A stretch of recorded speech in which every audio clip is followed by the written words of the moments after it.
Bismillahirrahmanirrahim. So today I'm making a video on the topic of the ABGs. Previously I made a video on the ABGs, but the quality of that video was not very good. So in ABGs we already know that the normal values. The reference pH we know that 7.40, that is, and the range is 7.35 to 7.45. The CO2 we are having, the reference range is take 40 and the normal range is 35 to 45. So in formula, if we have to use a single number, we have to use this reference value, and we are having bicarbonate reference value is 24 while reference range is 22 to 28. Now coming quickly to the topic, that is, we have to look two things: the CO2 and the bicarbonate. So if one thing is normal,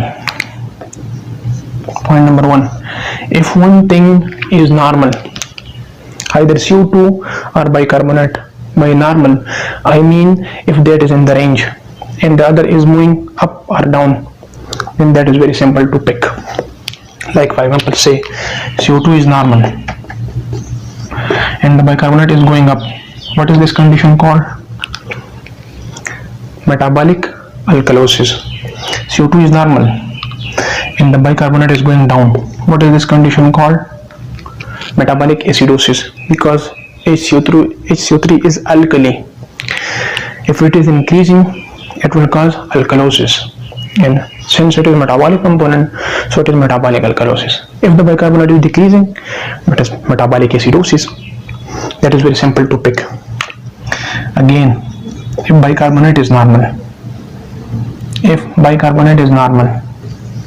and the CO2 is moving up or down, if the CO2 is moving up, we know that CO2 is acid. If the acid is moving up, it means this is acidosis, and this is respiratory component, so it is respiratory acidosis. And if the bicarbonate within the normal range and the CO2 is moving down, then this condition is called what? If the CO2 is moving down, CO2 acts like acid. If acid is decreasing in the blood, it means alkalosis. But CO2 is a respiratory component, so it is respiratory alkalosis. So it's very simple. If one thing is within the normal range and the other thing is moving up or down, we can diagnose it very quickly. That was the first setup. Second setup is both are moving in the opposite direction. This is CO2, this is HCO3. CO2 is moving up and bicarbonate is moving down. This is which condition? If both are moving in the opposite direction, again this is very simple to pick. If both the arrows are opposite, this is a mixed acid base disorder. Mixed acid base disorder. This is mixed acid base disorder. If both arrows are moving in opposite direction. Now CO2 is increasing, bicarb is decreasing. This is which condition? CO2 is acid. It will cause respiratory acidosis and it will cause metabolic acidosis. Both are causing acidosis. So this is mixed acidosis. Now if the CO2 is coming down, CO2 is coming down and the bicarbonate is increasing. This is which condition? CO2 decrease causes alkalosis and bicarbonate also causes alkalosis. So this is mixed alkalosis. Mixed alkalosis. This is again very easy to pick. Now the problem is when both the arrows are moving either upward or downward. That is the problem. Till now we have discussed two things. If one thing is normal and the other is moving up or down, very easy. Another setup we discussed, both the arrows are moving in opposite direction. Again, that is very easy to pick. The problem is when both the arrows are moving either upward or downward. Now let's suppose CO2 is moving upward, bicarb is also moving upward, or CO2 is moving downward and bicarb is also moving downward. Now this is the problem. We will discuss this in detail. Suppose both are moving upward. Now in this, one arrow is the problem, the other arrow is either the problem or compensation. So which arrow is the problem?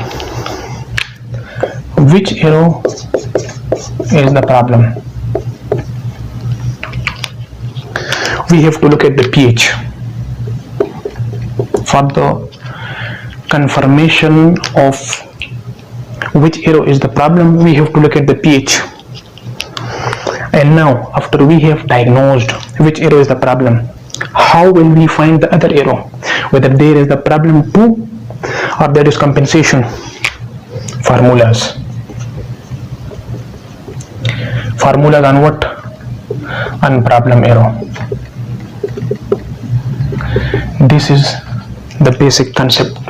If both the arrows are moving upward or both the arrows are moving downward, we have to find out which arrow is the problem arrow and which arrow is the compensation arrow. Or I repeat, which arrow is the problem arrow and the other arrow is either compensation or that is the problem too. Yeah. And we have to look at the pH. Now I'm discussing this in detail. If both the arrows are moving upward and the pH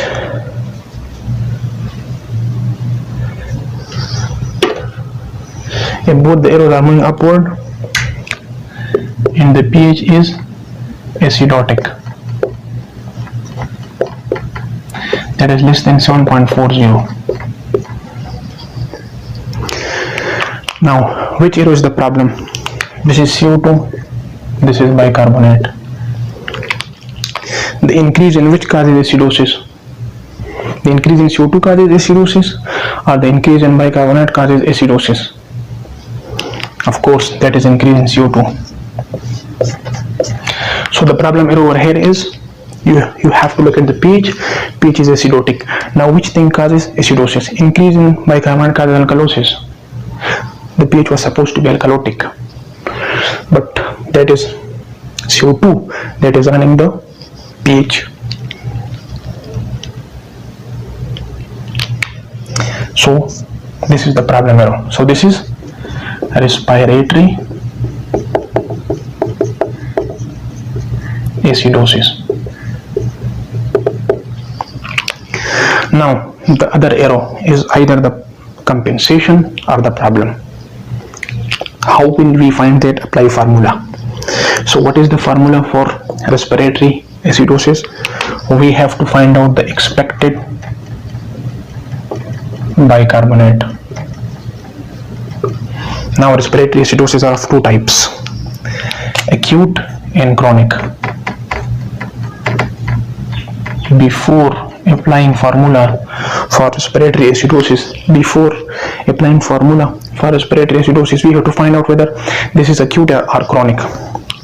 It is said if the problem is less than 48 hours, this is acute.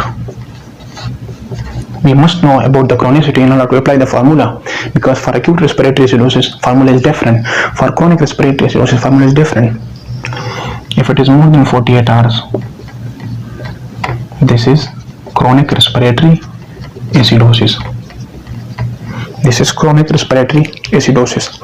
Now over here we are having no history.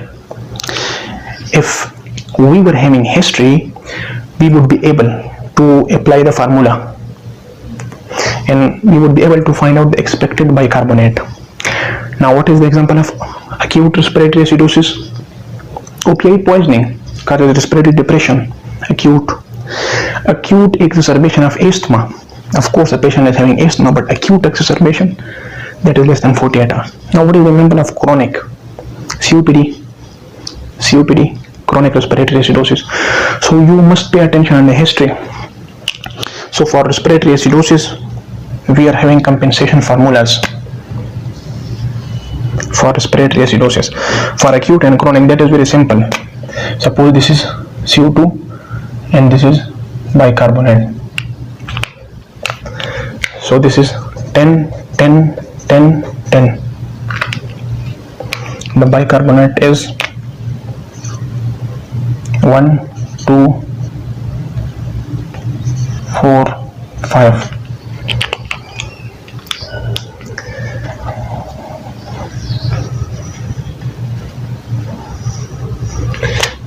This is for acute respiratory acidosis.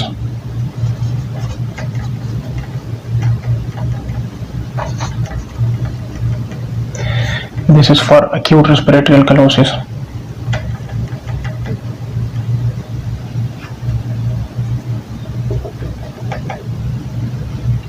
This is for chronic respiratory acidosis. This is for chronic respiratory alkalosis.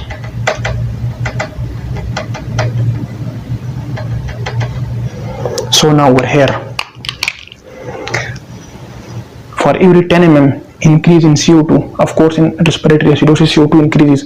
For every 10 mm increase in CO2, bicarb increases by 1. In acute respiratory alkalosis, for every, of course in respiratory alkalosis the CO2 decreases. For every 10 mm decrease in CO2, bicarbonate will be decreased by 2.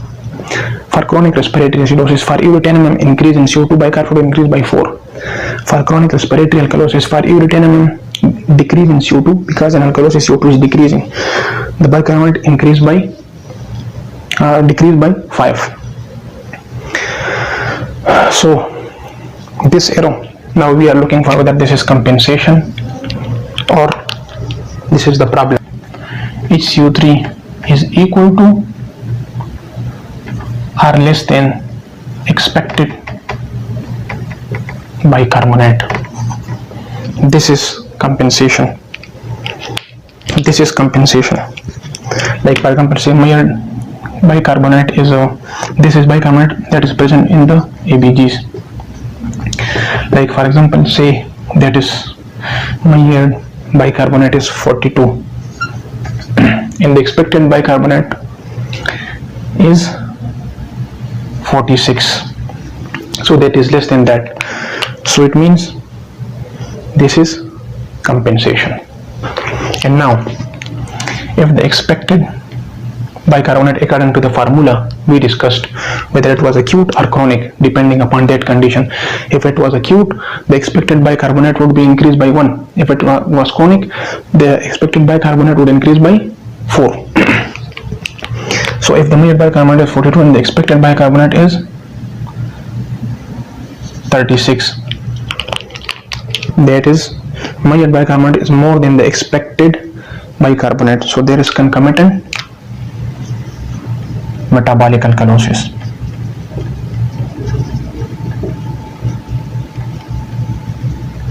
So there is concomitant metabolic alkalosis.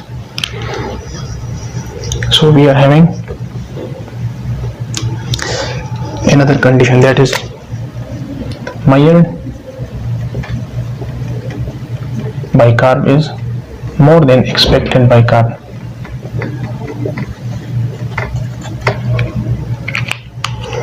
Now if this condition applies, this is secondary metabolic alkalosis.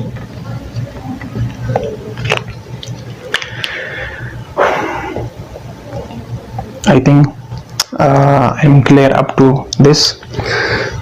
We will discuss example later on so that you will be able to pick how compensation occurs. So the arrows are moving upward and the pH is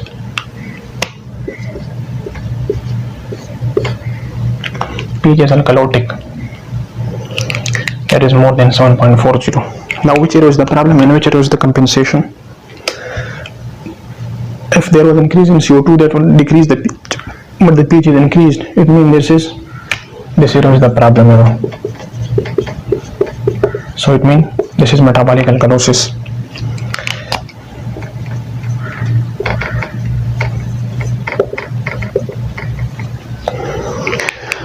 Now this arrow is the problem on compensation. We have to apply formula.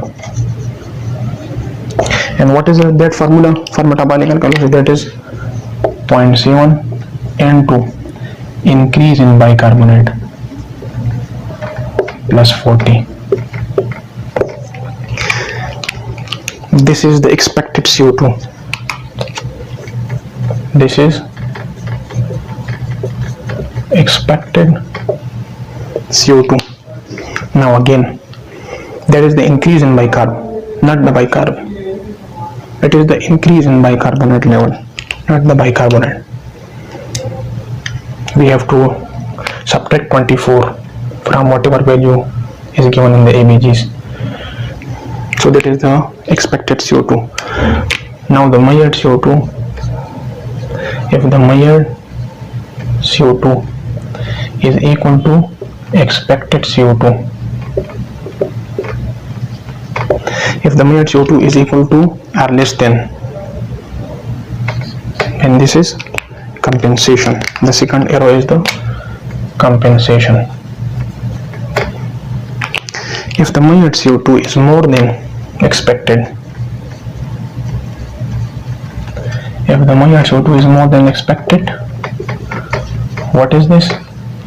Secondary respiratory acidosis. Secondary respiratory acidosis. So the problem is there when both arrows are moving upward. To find out the problem arrow, we have to look at the pH, and to find out the other arrow whether that is the problem or compensation, we have to apply the formula, and we have to find out the expected value. If the measured value coincides with the expected value, if the measured value is less than or equal to the expected value, this is compensation. If the measured value is more than the expected, then there is a secondary metabolic or respiratory disorder.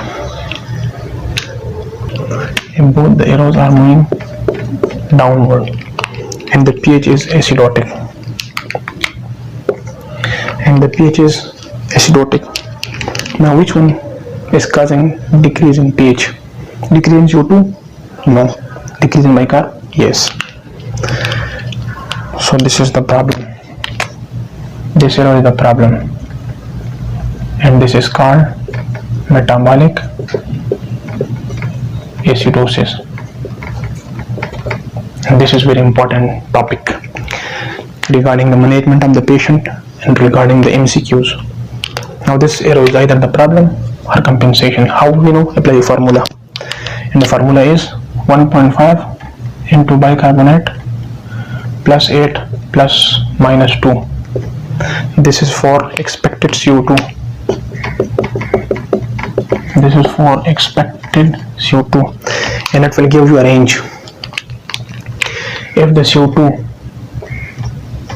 lies within the range expected CO2, you have to calculate from this formula a range, and now you have to compare the CO2 that is given in the ABGs to the expected CO2. If the CO2 lies within the range, this is the CO2 from ABGs or the question that is given. So lies in the range, this is compensation. If the CO2 comes out of the range, but it is on the high level, more than the upper limit of the range, then there is metabolic acidosis along with respiratory acidosis.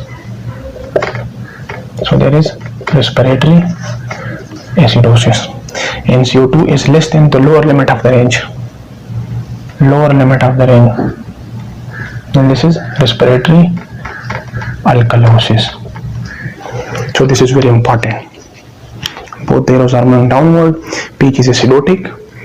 This is metabolic acidosis. This is the problem arrow. Other arrow is either compensation or the problem. Apply formula. We are having range, like for example, say you are having 27 to 32 range. That is the expected CO2, and your value in ABGs is 34.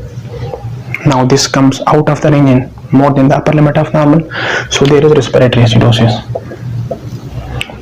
And if this value lies within the range, like for example say 30, then this is compensation. And if this value is less than 27, like for example say 25, there is a respiratory alkalosis along with metabolic acidosis. Another is if both the arrows are moving downward and the pH is alkalotic. Now this one is alkalotic. Now if this is alkalotic, which one is causing this decrease in CO2 or decrease in bicarb? Decrease in bicarb causes acidosis. It is actually decrease in CO2. So the problem arrow will be respiratory alkalosis. This will be a problem arrow, and that will be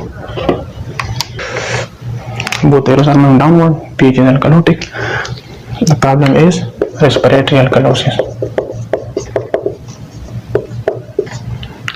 Problem is respiratory alkalosis because the pH is alkalotic, but decrease in bicarb will cause acidosis. pH will be on acidotic side.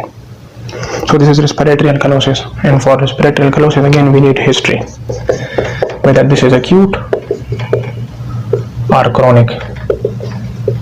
Whether this is acute or chronic. So apply the formula we already discussed. For acute respiratory alkalosis, the value, the decrease in 10 mm CO2 would decrease bicarbonate by 2, and for chronic respiratory alkalosis, the decrease, of course this is alkalosis, CO2 would be decrease of 10 mm CO2 would decrease the bicarbonate by 5 mm. So you may get the expected value from that, and if the expected bicarbonate is equal to the Maillard, that is in the ABGs, then this is compensation, and if it is less than that, then there is concomitant metabolic acidosis.